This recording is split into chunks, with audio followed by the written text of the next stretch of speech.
Jamen det var egentlig okay. Vi har et par prøver, hvor vi bliver spærret lidt af nogle lidt langsommere konkurrenter.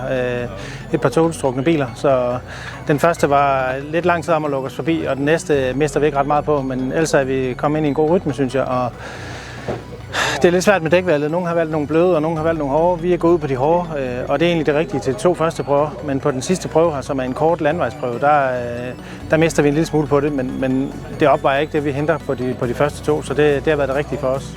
Og vi har lige set på dækkene, I kan sagtens køre en rundt med, så vi kommer lidt mere luft i dem, og så kommer lidt benzin på, og så kører vi igen.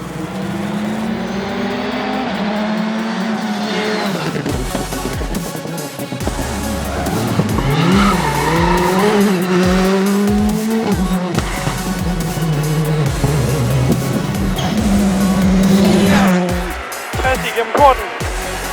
40, højre 4 plus. 80, venstre 4 lang. 80, venstre 5. 80, venstre 3 plus.